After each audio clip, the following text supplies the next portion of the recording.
40 भाषाओं में 38,000 गाने देने वाले सिंगर की कहानी। कैसे शुरू हुआ था उनका सफर? क्यों इतना दर्दनाक हुआ अंत?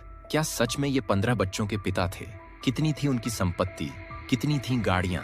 वो पहला ब्रेक जिसने उन्हें पूरे भारत में फेमस कर दिया। एक आवाज जिसने हर भारतीय फिल्म इंडस्ट्री में सुरों का जादू चलाया। कौन थे वो? जानने के लिए वीडियो को पूरा देखना बहुत जरूरी है। एक थे जुबीन गर्ग, जिनके हुनर को ना तो कोई राज्य की दीवार रोक पाई और ना ही भाषा की तकरार। वो एक प्रसिद्ध और असम के सबसे बड़े गायक, एक्टर, म्यूजिशियन और सॉन्ग राइटर थे। उन्होंने न सिर्फ हिंदी बल्कि असमिया, बंगाली, कन्नड़, उड़िया, तमिल, तेलुगु, पंजाबी, नेपाली और मलयालम जैसी तमाम भाषी फिल्मों के लिए म्यूजिक दिए। असम और पश्चिम बंगाल में तो उनसे बड़ा रॉक स्टार कोई नहीं माना जाता था। उनके पास कई तरह का टैलेंट था। वो एक परखे हुए म्यूजिशियन तो थे ही, साथ में म्यूजिक डायरेक्टर, कंपोजर और आर्टिस्ट भी थे।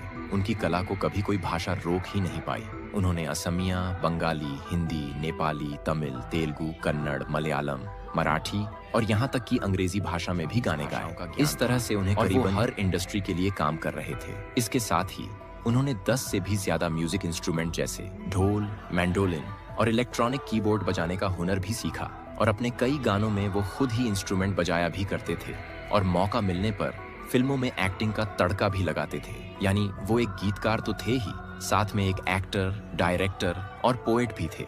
और ये हुनर उन्हें कहीं ना कहीं विरासत में मिले थे। दरअसल जुबीन का जन्म 18 नवंबर 1972 को पूर्वोत्तर भारत में पूर्व का स्कॉटलैंड और बारिश की राजधानी चेरापूंजी जैसे शहर के रखवाले मेघालय राज्य के तुरा में एक ब्राह्मण परिवार में हुआ था। उनके पिता मोहिनी मोहन बोरठाकुर पेशे से एक मजिस्ट्रेट थे, लेकिन कोर्ट में कानूनी दांव पेंच सुलझने से ज्यादा उन्हें कविता और गीत लिखने में इंटरेस्ट था।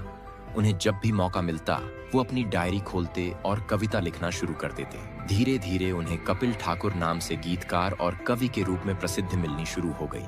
इस तरह जुबिन को राइटिंग का टैलेंट अपने पिता से मिला। वहीं उनकी माँ स्वर्गीय इलीबोर ठाकुर एक सिंगर थी और मेघालय की गलियों में अक्सर उनकी आवाज गूंजा करती थी। वो स्टेज शोज भी करती थी, यानी सुरीली आवाज और सुरों को संगीत की ताल में पिरोने होने का हुनर जुबिन को अपनी माँ से मिला। जुबीन गर्ग की 2 बहनें भी हैं। उनकी एक बहन डॉ पालमे बोरठाकुर एक समाज सेवी है, जबकि गर्ग की छोटी बहन जोंकी बोरठाकुर एक्ट्रेस और गायिका थीं।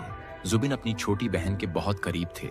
दोनों में अक्सर भाई बहन वाली नोक झोंक के साथ साथ प्यार भी उमड़ता था। लेकिन फरवरी 2002 में एक घटना ने पूरे परिवार को तोड़कर रख दिया, जब एक दिन जोंकी स्टेज परफॉर्मेंस के लिए मेघालय के ही सोनितपुर जिले में गई हुई थी, जहां अचानक से उनकी गाड़ी का एक्सीडेंट हो गया जिसमें उनकी जान चली गई। जब ये घटना परिवार वालों तक पहुंची तो